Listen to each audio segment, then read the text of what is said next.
All right, let's do the last game. Cowboys 49ers. I think I'm taking Brock Purdy, Chad. I want to say this. I feel like people are like, oh, he's an Eagles fan. He's going to say he's going to take this 49ers. I feel like people are giving too much credit to the Cowboys for their win against the Buccaneers. Like everyone that's like, oh, look how great the Cowboys played. Huh? I think Isaiah likes Chad. I'm just listening. Okay. But like, so hear me out. Like, and this isn't like a homer thing. Like, obviously, again, Eagles fan, but I've picked the Cowboys to win the division. Like, I feel like I'm pretty fair. Like when it comes to this Eagles-Cowboys rivalry, I don't think I I don't lie to myself here. But like, yes, the Cowboys handled their business. They played great against the Buccaneers. But at the same time, the Buccaneers had an 8-9 record in the playoffs. Yeah. They are not a good football team. No. And I'll give Dak his credit. He played great. He was very decisive. He played great. He delivered the ball with fucking confidence. But it's very easy to deliver the ball with confidence when the closest fucking defender to your wide receiver is like 10 yards away. Like, if you go back and you fucking calculate it, I'm pretty sure like the average fucking separation for his wide receivers was at least like 3 fucking yards. I'm sure there's a stat you can find. Like, just go back and look at, like, the first 2 touchdowns that he threw, right? There was no one around. Tampa was a dead dog. Was it Schultz, I think, was the tight end that caught the first one? He caught 2 of them. And then the second one was, I think it was the other tight end, the rookie. Ferguson. I thought Schultz had 2 touchdowns. Maybe he did. I'm not, like, remembering 100% off the top of my head. But, like, there was no one near those guys. And like I said, I will give Dak credit. He played a phenomenal game. I'm not going to take anything away from that. But the Buccaneers were 100% outclassed. Outside of those, after Tom Brady threw that interception, they had no fucking chance. Well, last year, San Francisco put a little bit of a pounding on them in the playoffs. They ended up losing to the Rams, but this 49ers defense is a little bit of a different animal than the one that Dak Prescott just saw. Tampa Bay has a decent defense when everyone is healthy, but not everyone was healthy. And their X factor. Let's not forget those Bosa boys come off the edge a little bit quicker when the quarterback is black. Let's put that out there. Oh my God. Okay. Oh my God. I don't know if I have a comment for that one. Anyway, how about the weapons that San Francisco has too now? Shanahan, he is having a field day having McCaffrey and Debo at the same time. He is having a field day. Oh, I mean, so everything the Cowboys said about Jalen Hurts, is 100% Brock Purdy right now. Like you could throw fucking Isaiah, you could throw Chick. Isaiah is even better because he doesn't like football. You could throw Isaiah into that offense at quarterback, and maybe they go from like 30 points a game to like 25. Chad, he was the last pick in the draft, Brock Purdy. Last pick. Again, I like Brock Purdy, congratulations. But again, you could put anybody in that offense. Oh.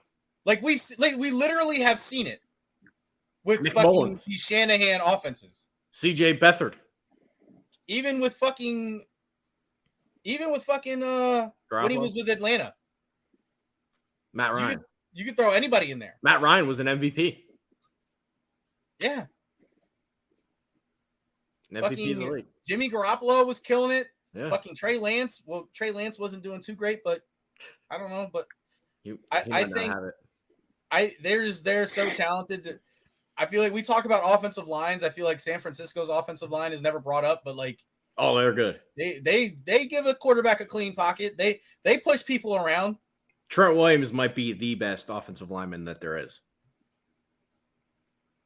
Oh, that's it's tough for me to say that with Jason Kelce out there. We maybe tackle. We'll give him tackle. Sure. Lane Johnson's pretty good, but I don't know. Left tackle, best left tackle. Okay, let's tackle. I love Mailata, but I'm not going to throw him out there as the best. Fair. Mailata is like a close third. I don't know. Dallas's defense actually isn't bad. They're not. Parsons is a hell of a problem, but there's so many weapons that San Francisco has. Like, it doesn't feel like Dallas has the same firepower. So here's the thing. Micah Parsons, like, again, he hasn't had like a sack since. Did he get one on Monday night? I don't remember. But I don't think Micah Parsons has had like a sack since like fucking week 11 or week 12. I mean, he definitely made an impact in that Tampa game. Well, he did. Don't get me wrong. But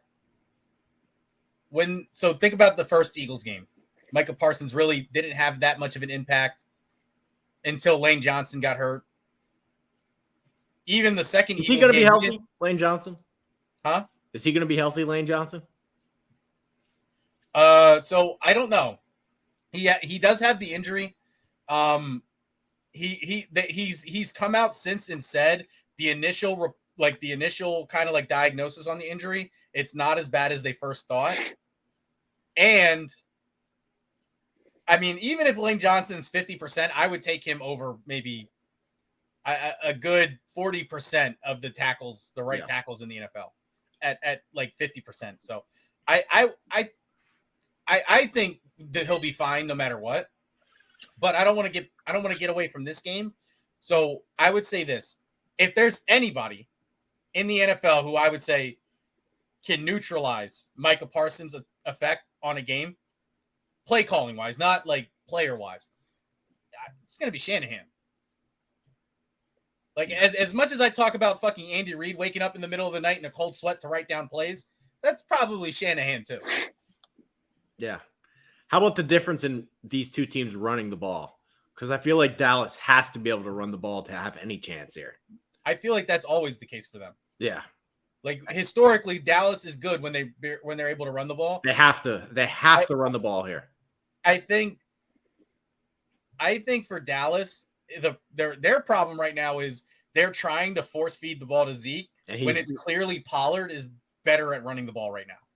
Zeke doesn't have it. But they're like the thing with that is like they're like, oh, we have to give Zeke the ball in order to justify paying him all that money. Good luck against this defense. And I think that's like I just my thing here is, again, I always say which team is better coached. Mike McCarthy is not a good coach. No. Like he got away with one yesterday on Monday because his team was head and shoulders better than the team that they were playing. Well, how about that one? That's an unspoken storyline. San Francisco's got 2 extra days of rest. I mean, it bodes well for them, but I don't think that's that. I mean, historically, teams that usually come off like big wins on Monday night, they usually lose the next week. I'm glad to hear that. I did not know that. I'm glad to hear. Yeah. I don't know the exact record, but it seems like every time a team comes off a big win Monday night, they lay a little bit of an egg the next week. I don't think, as far, like I said, I don't think them having the 2 days of rest is going to make that big of a deal, because even if they didn't have that rest, I would still pick San Francisco to win. My biggest thing is now the fucking Cowboys fans, like I just hate giving them excuses. And I tweeted this out Monday night because if you remember, Micah Parsons got hurt at the end of the first half. And I said, I tweeted, I said, if the Buccaneers somehow win this game, I hope Micah Parsons isn't hurt, because I don't want the Cowboys fans to have any fucking excuses. They're like the worst fucking fan base ever, because all they do is make excuses. So the first game against the Eagles, like all fucking week, all the Cowboys fans, Brock, or who's their fucking backup? Cooper Rush is the truth. Cooper Rush is going to hand it to the Eagles. Cooper Rush is this great fucking quarterback. We might not even need Dak with Cooper Rush. Well, that's the storyline. As soon as they lost, it was like, oh, well, you only beat our backup. Well, what was it? Was Cooper Rush the fucking truth, or was like they were talking about him like he was the second coming of Jesus Christ? They were asking Jerry Jones and McCarthy if they were going to bench Dak. Remember that? It's insane. I just hate giving them excuses. And so that's I think they would have lost this game regardless of having 2 days rest. You could have given the Cowboys a bye week, and I still think they would have lost this fucking game. But now that they have the excuse. Oh, we would have won and went to the Super Bowl if we got to play a normal playoff schedule. Oh, fuck you. I'm not taking any McCarthy coach team against Shanahan in a playoff game. Not doing it. No, not at all.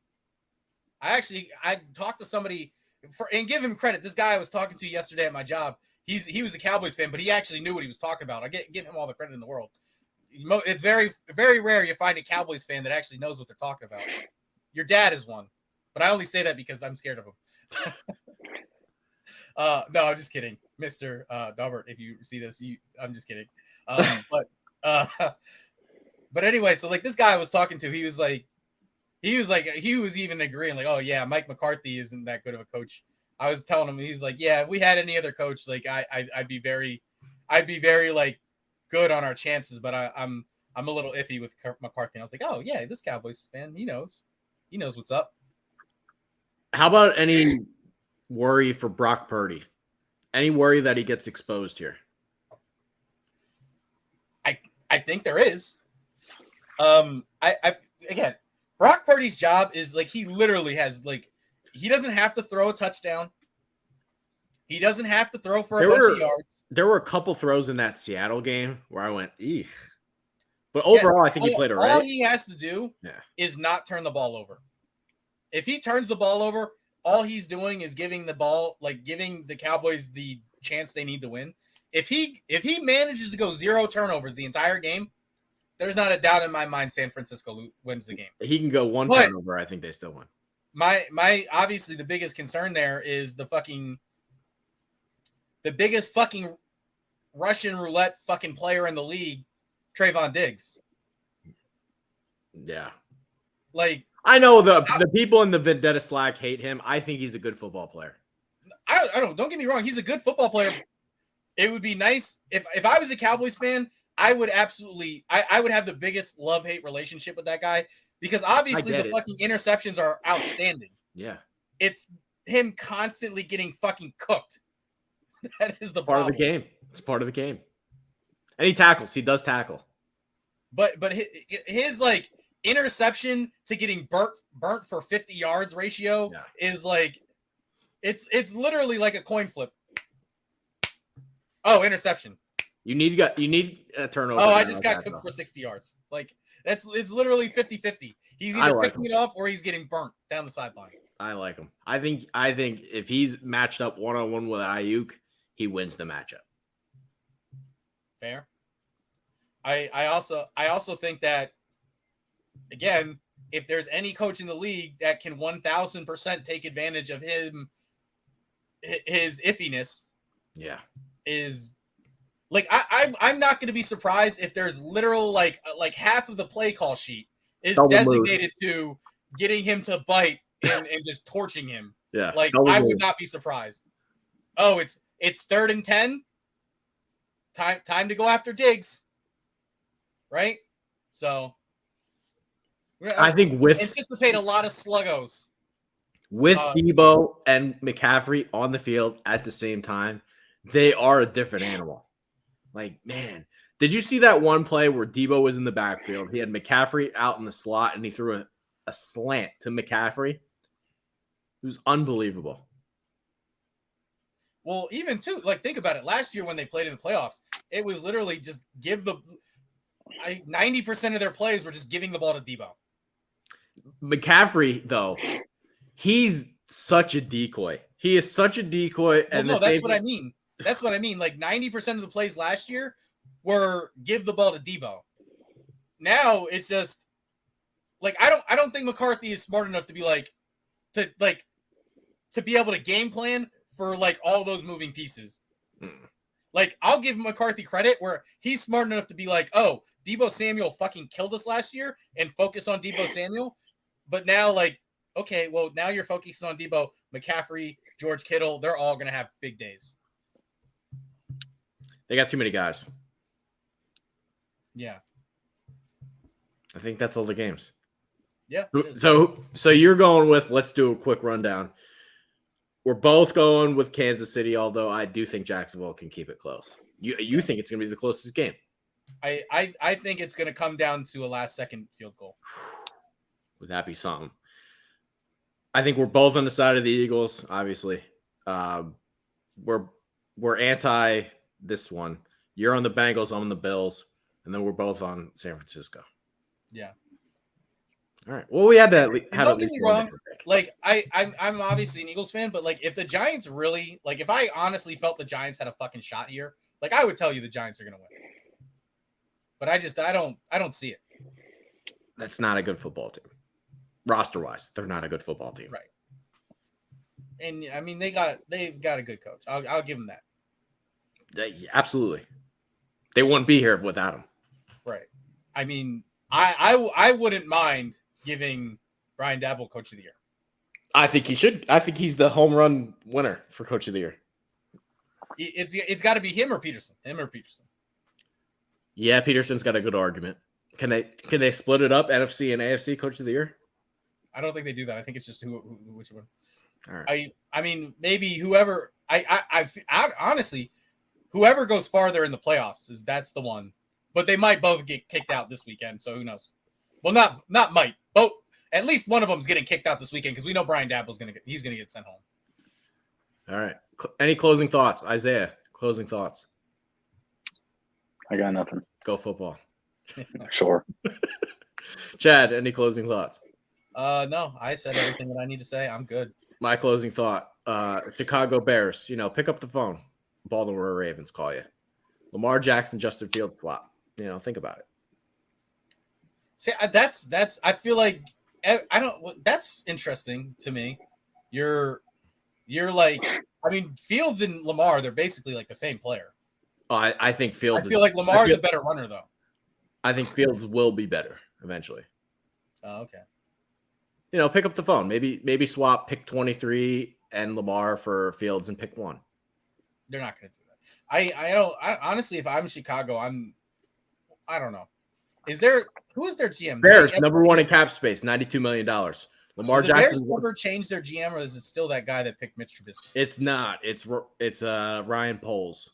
They're not so good with hiring Ryans. These Ryans are not too bright that they hire. Ryan Pace, Ryan Poles. If you're Chicago, you can't try to get out of this Fields thing. I think Fields is the guy for you. Chad, they already swapped Roquan Smith to move down in the draft for Chase Claypool. So who the hell knows what this guy's capable of? I mean, in fairness, Claypool got hurt. Like, it's not like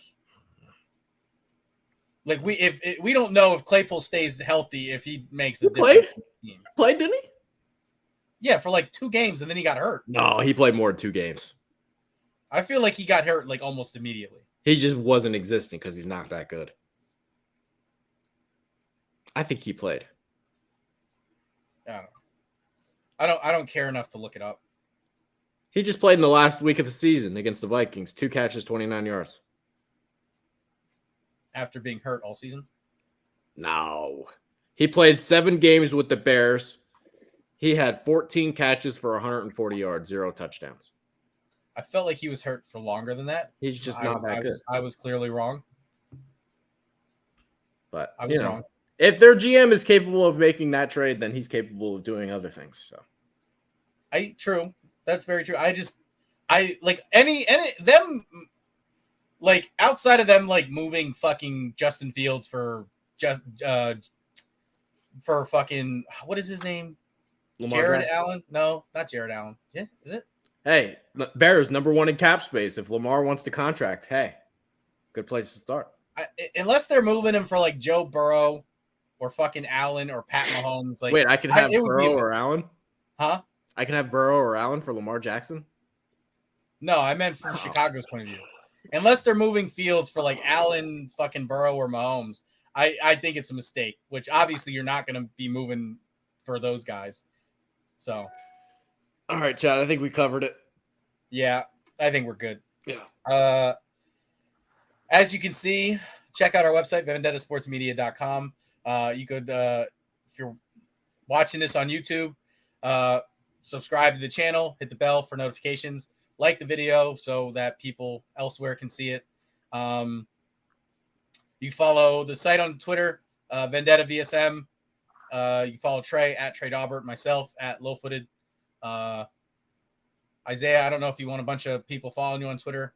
I'll leave that up to you if you want to share your Twitter handle. I don't even use Twitter. It's just on my phone. Man doesn't use Twitter, so you can't follow him even if you wanted to. Yeah. We also have a Facebook page, just Vendetta Sports Media. on Facebook. We have our Instagram. I don't know what the Instagram thing is, but search Vendetta Sports Media. It'll come up.